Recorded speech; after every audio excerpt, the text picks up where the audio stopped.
बदलते मौसम के साथ ही आपके कामों में हो जाता है इज़ाफ़ा, लेकिन दिन हो जाते हैं छोटे। जैसे ही सर्दियाँ आती हैं, दिन छोटे हो जाते हैं, लेकिन आपके काम उसी तरह रहते हैं और काम बढ़ भी जाते हैं। तो हम इन छोटे-छोटे कामों को अंजाम देने के लिए हमें ज़रूरत पड़ती है छोटी-छोटी टिप्स की, ऐसी टिप्स एंड ट्रिक्स की जो हमारे कामों को जल्दी से कर दें और हमारे कामों में हो जाए आसानी। बिस्मिल्लाहिर्रहमानिर्रहीम, अस्सलाम वालेकुम। कैसे हैं आप सब? आज फिर लेकर आई हूँ आपके लिए बहुत ही छोटे-छोटे से जुगाड़, जिस पर अमल करके आप अपनी लाइफ को बहुत ही आसान बना देंगे।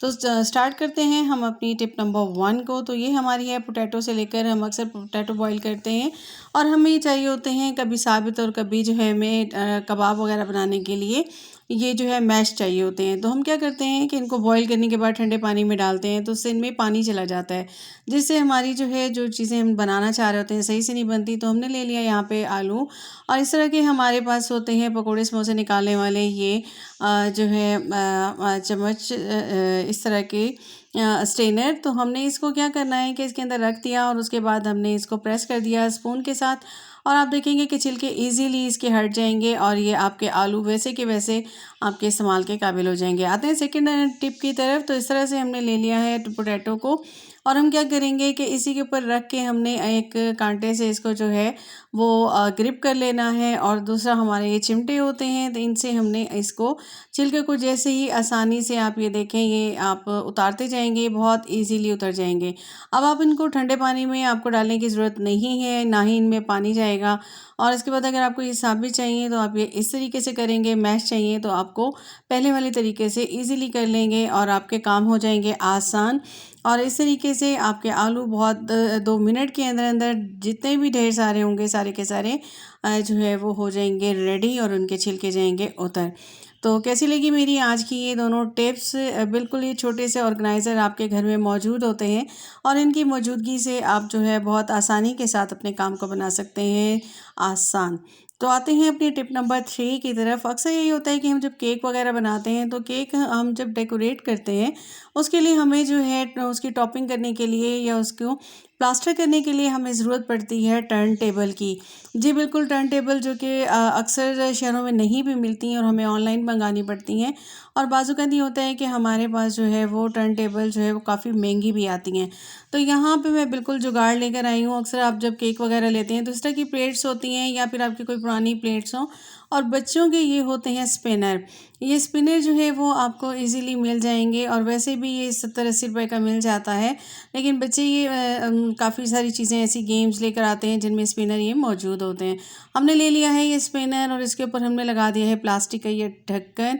बिल्कुल इसको सेंटर में लगा देंगे अपनी ग्लू गन की मदद से, और नीचे हमने रख दी है एक प्लेट, और ये हम एक लॉन्ग स्टैंड बनाएंगे। तो इस तरह की टर्न टेबल जो है वो इजीली आप घर पे बना सकते हैं। बिल्कुल ये नो कॉस्ट है, घर में पड़ी हुई होती हैं चीज़ें। या तो आपने इस तरह के जो केक जब आप लेकर आते हैं तो उनके साथ इस तरह की प्लेट्स मिलती हैं वो ले लें, या फिर आपके घर में जो फालतू प्लेट्स पड़ी हों उनको आप यूज़ कर सकते हैं। और इस तरह की मेरे पास ये सिरके की एक बॉटल थी। अगर आपके पास छोटी हो, आप छोटा बनाना चाहें, ज़्यादा ऊंचा ना बनाना चाहें, तो आप छोटी सी बॉटल भी ले सकते हैं।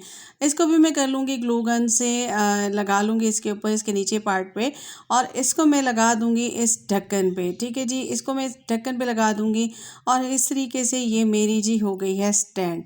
और अब मैं क्या करूँगी कि अब मैं एक और प्लेट ले लूँगी, जो कि एक प्लेट तो मैंने यहाँ नीचे रखी हुई है, और इसको मैं नीचे ही फिक्स कर दूँगी अपनी यहाँ पे गूंद लगा के इसके सेंटर वाले पार्ट पे, कि ये मूव भी कर सके और ये इसके साथ फिक्स भी हो जाए। अच्छा, ये हम नीचे प्लेट इस वजह से लगा रहे हैं, और एक प्लेट हमने लगा दी है ऊपर।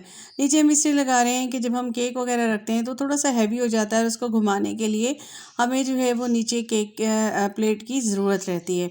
तो ठीक है जी, इस तरीके से ये आपका बन के हो गया है तैयार। बिल्कुल आपका स्टैंड तैयार हो गया है, घर में ही टर्न टेबल आपकी, और आप इजीली अब इसके ऊपर जो है वो आराम से रखिए अपने केक को, और इसको जो है आप डेकोरेट कीजिए बिल्कुल बिना किसी टेंशन के। और ये देखें आपका नो कॉस्ट एक टर्न टेबल बन के हो गया है तैयार। एक इस तरह का टेबल के जिसको आप जुगाड़ू टेबल आपका रेडी हो गया है, और आप इसके ऊपर दूसरी प्लेट रखें, उसके ऊपर केक रखें, और उसको बड़े आराम से आप प्लास्टर कर सकते हैं, क्योंकि प्लास्टर करने के लिए हमें इसे घुमाना ज़रूरी होता है।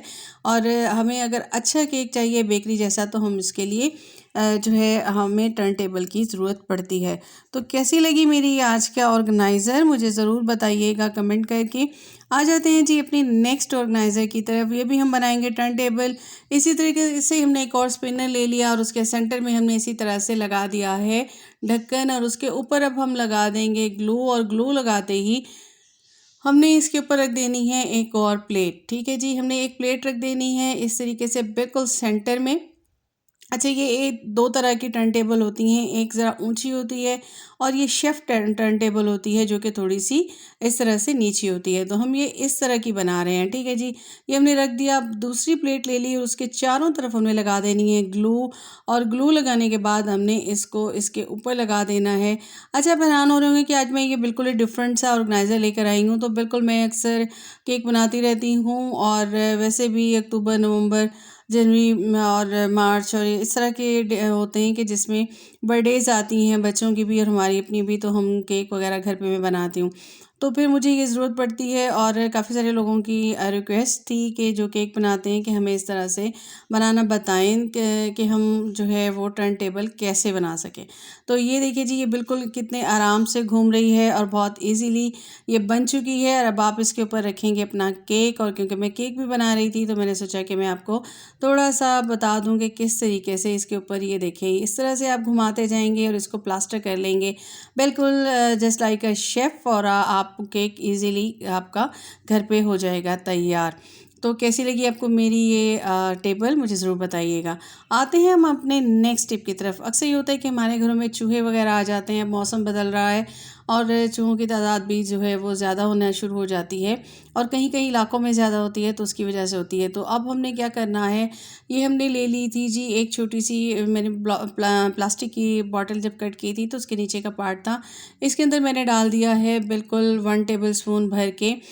इसमें मैंने डाला है बेकिंग सोडा, और इसके साथ ही मैंने इसमें डाली है लाल मिर्चें, और साथ में मैं डाल दूँगी 1 टीस्पून ही भर के इसके अंदर मैंने डाल दी है टाटरी, और साथ ही मैं थोड़ी सी साबुन को क्रश करके इसमें डाल दूंगी, और इसके बाद मैं इसको मिक्स कर लूँगी। अब इसी तरह मैंने एक बड़े बाउल में ये सब चीज़ें डाल दी हैं, और उसके बाद मैं इन्हें 2 बाउल्स में कन्वर्ट कर लूँगी। ठीक है जी, और उसके बाद जहाँ जहाँ आपके घर में चूहे होते हैं, जहाँ आपको डाउट होता है कि यहाँ यहाँ चूहे मौजूद होते हैं, और स्पेशली रात के टाइम आते हैं, ख़ासतौर पे चूल्हों और माइक्रोवेव के आसपास, या फिर आपका जो स्टोव्स जितने भी जहाँ जहाँ भी हों आपको लगे कि गीज़र वगैरह के, तो आप वहाँ पे इनको रख सकते हैं। आते हैं अपनी नेक्स्ट टिप की तरफ। इस तरह से आपके घर में भी अलमारियों वगैरह के ये पेंट लगे होते हैं, और ख़ास तौर पे यहाँ पे लगे होते हैं आपके मार्कर वगैरह के निशान होते हैं, बच्चे अक्सर लगा देते हैं। तो ये हमने सिंपल सा एक काम है कि आपने क्लीनिंग कैसे करनी है, अपने स्पंज पे या कॉटन पे लगा लीजिए नेल रिमूवर, और नेल रिमूवर बहुत अच्छे काम करता है, सिर्फ नेल पॉलिश ही नहीं उतारता, इसके साथ साथ जो है ये क्लीनिंग के भी काफ़ी सारे काम करता है। और ख़ास तौर पे इस तरह की अगर पेन पेंसिल या मार्कर की लाइंस हों तो वो उनको, और ये पेंट लगा हुआ हो तो इनको बहुत इजीली रिमूव कर देता है। तो इसको मैंने यहाँ पे जो है ये रिमूव करना शुरू कर दिया है, और थोड़ा सा टाइम टेकिंग है, जाहिर सी बात है, पेंट है और ये पेंट जो है वो हमने रिमूव करना है यहाँ से, और इसके बाद जो है आप इसको देखेंगे कि बिल्कुल ये नीट एंड क्लीन हो जाएगा। थोड़ा सा आपको टाइम लगेगा, थोड़ा थोड़ा आप इस पर लगाते जाएं, और ये देखिए ये बिल्कुल आपकी अलमीरा हो गई है बिल्कुल नीट, और ये आप इसका हालत देख सकते हैं कि कितनी ब्लैक हो गई है। अच्छा जी, आते हैं अब अपनी नेक्स्ट टिप की तरफ। तो हमारे इस तरह से चनियोटी फर्नीचर होता है। अच्छा, जो इसको हम जितना भी साफ़ कर लें, इसके अंदर यहाँ पे जो पार्ट्स होते हैं, जो डिज़ाइनिंग बनी हुई होती है, यहाँ पे अक्सर जो है वो मिट्टी रह जाती है। अच्छा, वो रह क्या जाती है, वो जम जाती है। तो वो डेली आप साफ़ कर लें, डेली फिर भी यही हाल होता है। लेकिन इसका अब हमने क्या करना है, एक ले लेना है ब्रश, और ब्रश लेने के बाद आपने, ये ब्रश जी जूतों वाला ब्रश है, इसको आपने अच्छे से पहले क्लीन कर लेना है। फिर हमने इसमें क्या करना है, हमने ले लेना है ऑयल। जी, ऑयल हम कौन सा ले रहे हैं, नारियल का तेल लेंगे हम। अच्छा, हम कोई और ऑयल यूज़ नहीं करेंगे, क्योंकि अगर आप दूसरा ऑयल यूज़ करेंगे सरसों वगैरह का, तो वो फॉर द टाइम बीइंग तो वो अच्छा होता है, लेकिन बाद में वो जो है वो 1-2 घंटे गुजरने के बाद वो जो है बिल्कुल अजीब से धब्बे छोड़ जाता है। तो आपने नारियल का ले लेना है ऑयल, और इस तरह से आपका कोई भी टूथब्रश हो वो ले लें, क्योंकि टूथब्रश से ये ज़रा इजीली एक एक पार्ट में आराम से चला जाता है। तो अच्छा, इस तरह तरह से आपका फर्नीचर भी न्यू हो जाएगा और ये सारी भी इसमें फंसी हुई मैल भी ख़त्म हो जाएगी। अच्छा, ये भी थोड़ा सा टाइम टेकिंग होता है कि ज़ाहिर-सी बात है फर्नीचर में इतनी डिज़ाइनिंग होती है तो एक दिन में आपका काम नहीं हो सकता। या तो आप सारे काम छोड़ के एक दिन में इसको कर लें या 3-4 आप पार्ट्स बना लें कि इतने-इतने हिस्से को आपने जो है इतने-इतने दिन में करना है और इसको आप रब करते जाएंगे और आप देखेंगे ये बिल्कुल आपकी आंखों के सामने ही ये बिल्कुल मैल इसकी ख़त्म होती जा रही है और ये बिल्कुल सारी मिट्टी हट जाएगी और आपका फर्नीचर फिर से हो जाएगा बिल्कुल न्यू। तो आप इस तरीके से क्लीन कर सकते हैं बहुत आसानी के साथ, क्योंकि इस पर वैसे कोई भी कपड़ा वगैरह आप डालेंगे से साफ़ करेंगे, वो लगाएंगे तो कपड़ा डालेंगे तो उससे क्या होता है कि वो अच्छे से साफ़ नहीं होता और इस तरीके से बिल्कुल नीट एंड क्लीन हो जाएगा और आपका जो है फर्नीचर हो जाएगा नया। तो कैसी लगी आपको मेरी ये वाली टिप मुझे ज़रूर बताइएगा, क्योंकि हर घर में होते हैं जिन्यूटी फर्नीचर, बहुत शौक़ से बनवाए जाते थे और मेरा भी ये काफ़ी पुराना है और तकरीबन इसको 10 साल हो गए हैं, मैंने भी बड़े शौक़ से बनवाया था।